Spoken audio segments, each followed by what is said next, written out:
Mariana. Nesta aula vamos entender um pouco mais sobre o Design Thinking. E para vocês me conhecerem melhor, eu sou graduada em Arquitetura e Urbanismo, fiz curso técnico em Design Interiores e Computação Gráfica e atualmente eu faço pós-graduação em Design de Interação para Artefatos Digitais e atuo como UI UX Designer. E para iniciarmos esse assunto, eu trouxe a principal pergunta para entendermos o que é o Design Thinking.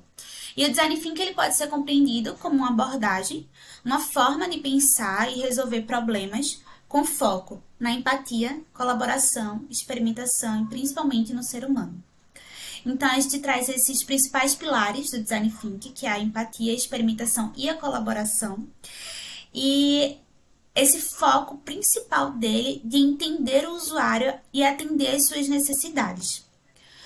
Uma outra abordagem que eu trouxe é que o Design Thinking é uma metodologia que aplica ferramentas do design para solucionar problemas complexos, propõe um equilíbrio entre o raciocínio associativo, que alavanca a inovação, e o pensamento analítico, que reduz os riscos.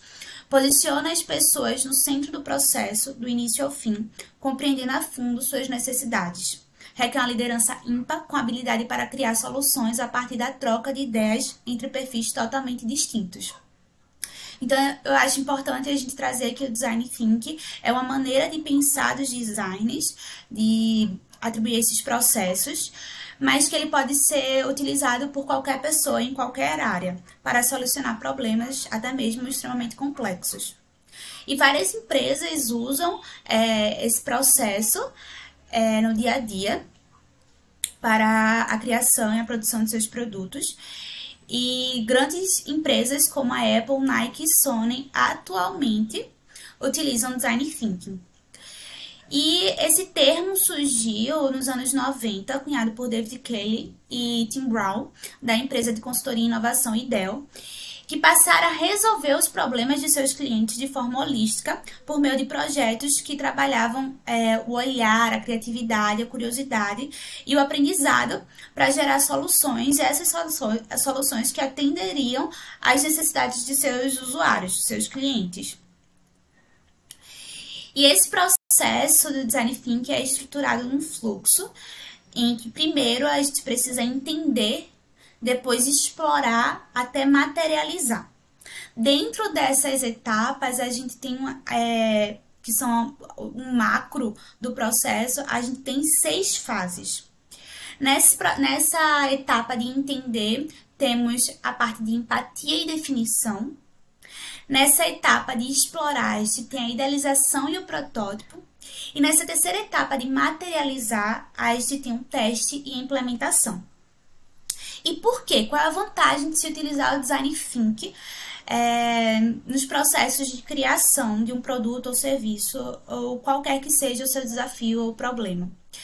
Bom, o Design Thinking é um processo centrado no usuário que começa com os dados do usuário, cria artefatos de design que atendem às necessidades reais e não imaginárias do usuário e, em seguida, testa esses artefatos com os usuários reais.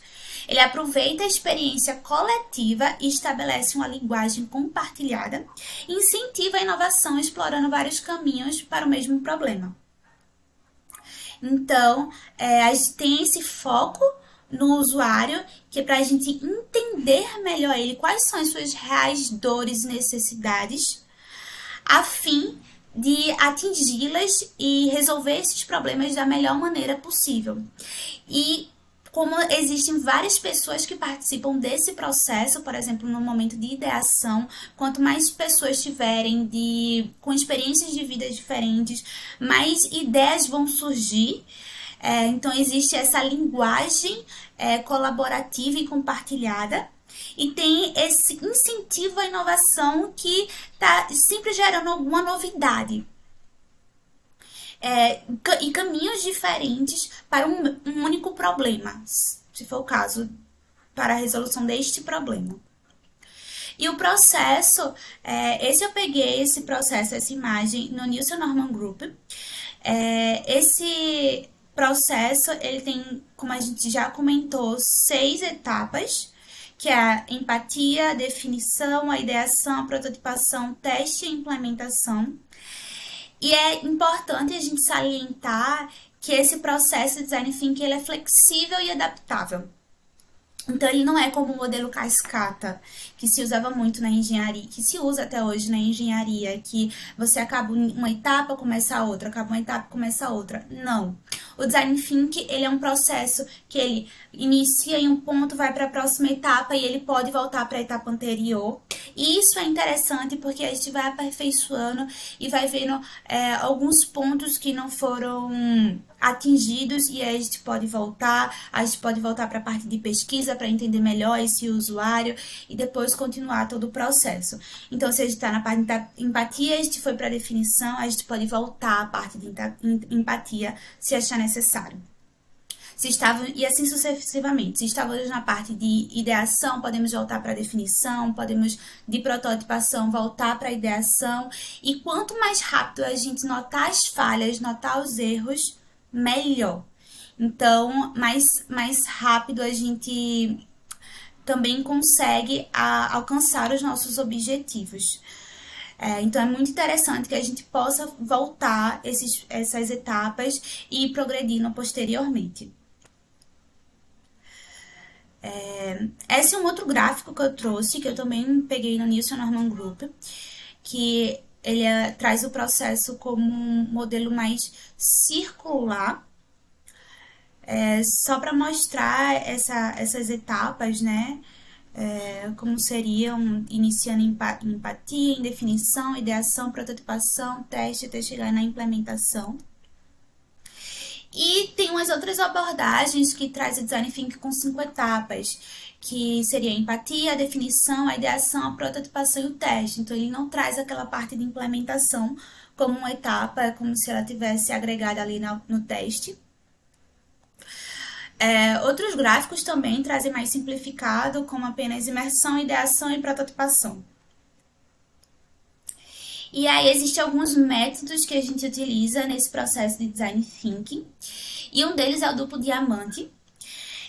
Nesse primeiro diamante que a gente traz, a gente primeiro tem um problema, né? Que a gente precisa resolver. Um problema, um desafio, um briefing. E aí, a gente vai divergir descobrindo coisas sobre esse problema. Então, a gente vai pesquisar o máximo que a gente puder pesquisar sobre esse assunto. Posteriormente, ainda no primeiro diamante, nós vamos convergir definindo. Então, vem os insights e aí a gente vai definindo e alinhando melhor até entendermos o real problema. Então, temos um problema definido ali. E aí, a gente vai começar o segundo diamante, onde a gente vai para a etapa de elaboração. Então, a gente vai começar a idear. Naquela etapa que a gente comentou da ideação, ela entra nesse começo do segundo diamante. E aí, a gente vai divergir novamente, porque a gente vai pegar o máximo de ideias possíveis. Então, a gente vai produzir existem muitas técnicas que a gente pode produzir mesmo essas ideias em equipe. E, posteriormente, nós vamos novamente convergir na prototipação para fazer a entrega. E aí, no final, a gente chega à solução do problema definido. Um outro método que é utilizado no Design Thinking é o Design Sprint, que é um método de 5 dias.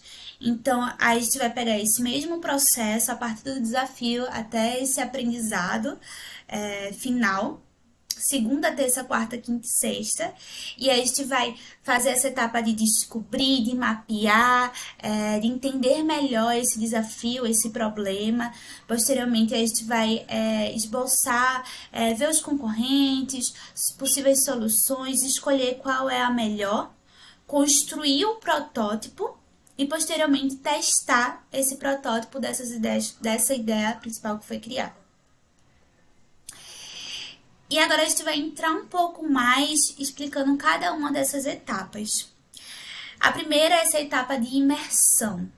A gente vai imergir no problema, identificando esses problemas. E essa parte a gente pode entender que esses problemas, esse início, ele pode vir como um desafio, como um problema ou como um briefing. E aí a gente precisa entender cada um deles e ir mais a fundo. Então, a gente vai começar a pesquisar eles,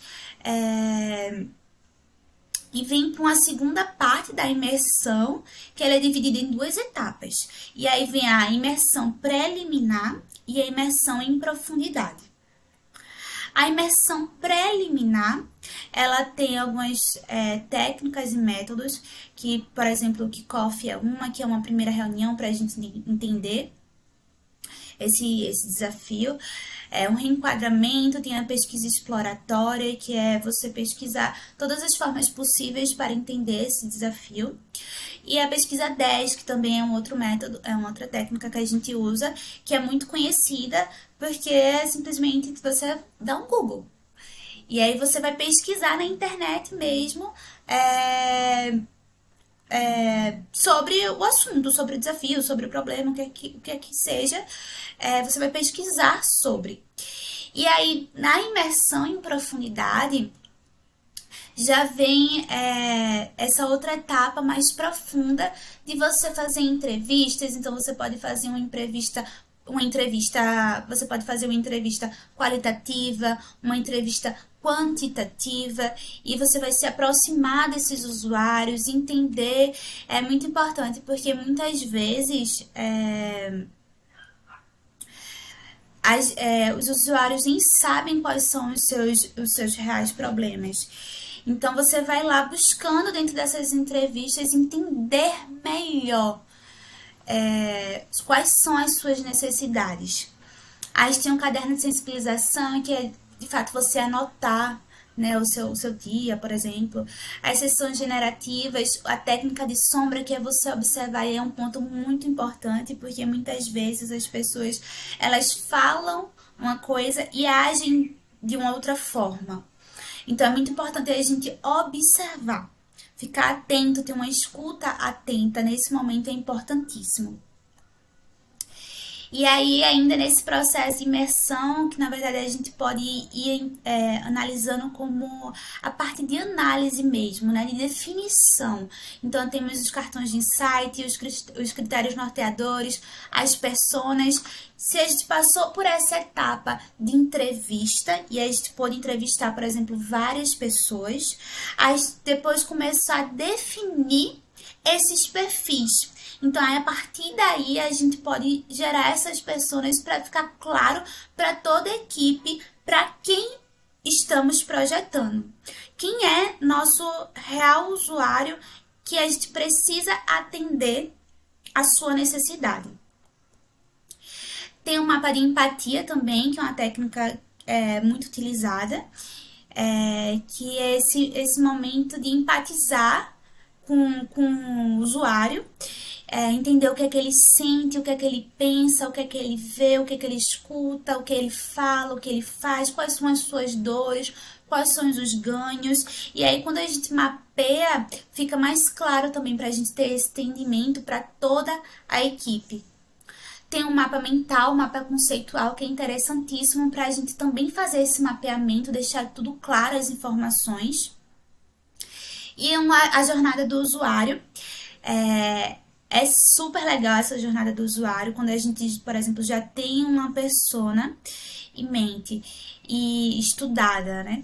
E aí a gente vai para a jornada do usuário e a gente começa a destrinchar essa jornada, quais são os pontos de contato do usuário com o produto ou com o serviço, entender o que é que ele pensa em tais situações, o que é que ele está sentindo, quais são as suas expectativas, quais são os gaps, as falhas nesses pontos de contato, que a gente pode gerar uma oportunidade. E aí a gente entra na ideação.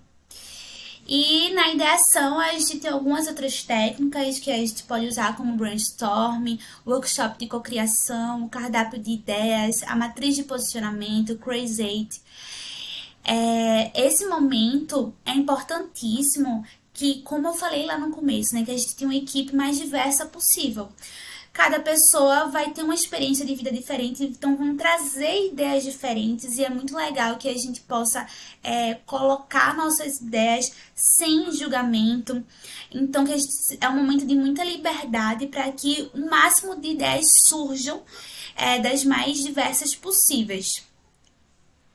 Quando a gente escreve essas ideias num post-it, é super interessante e muito utilizada, porque a gente consegue atingir também aqueles públicos que são mais tímidos, colegas de trabalho que são mais tímidos. Então, a escrita é muito legal, porque uma pessoa que é mais desinibida, vamos dizer, não se sobressai em relação a quem é mais tímida e fica com receio de comentar a sua ideia. Aqui é o exemplo do Crazy 8, né, que é um processo muito legal, que tem uma folha de papel e cada integrante, ele separa essa folha em 8 partes e ele tem 8 minutos para poder fazer rabiscos de ideias nessas partezinhas dos papéis. E aí, posteriormente, a gente tem diversas outras técnicas, tá, gente? Tanto nessa etapa de imersão quanto na de ideação, tem diversas técnicas que a gente pode utilizar. E nessa outra etapa de prototipação, temos protótipos como storyboard, protótipo em papel, mockup e maquete, ensinação, protótipo de serviço. Essa é a etapa que a gente vai materializar todas a ideia que foi gerada, né? Então, a gente vai materializar aquela ideia que a gente definiu, como a que a gente vai dar continuidade. E aí, esse momento é importantíssimo, porque, por exemplo, a gente pode ir para um rabisco frame, para um wireframe, posteriormente, depois para um protótipo de alta fidelidade. E aí, a gente faz rápido essa etapa, né? Ela é uma etapa que não precisa de um tempo lá com o pessoal de desenvolvimento, então a gente faz essa etapa e aí quando a gente testa posteriormente, a gente vai ver que é um erro rápido, se tiver um erro para acontecer. Então, tem várias formas de a gente prototipar. Esse daqui é um exemplo de um wireframe, esse daqui é um exemplo de um protótipo de alta fidelidade. E na última etapa a gente tem implementação, né? Que aí entra aquela parte de teste. De testar essa ideia, de testar esse protótipo, esse projeto. Então, a gente vai atrás de colher os feedbacks com os nossos usuários. E aí a gente pode fazer testes de usabilidade, tem diversos testes que a gente pode fazer para poder colher essa resposta dos usuários, encontrar os gaps que ficaram para poder a gente saná-los e poder acertar o mais rápido possível. E aí a gente finaliza esse processo que o Design Thinking traz super interessante para a gente solucionar problemas que pode ser dos mais complexos possíveis. E é isso, eu espero que vocês tenham gostado.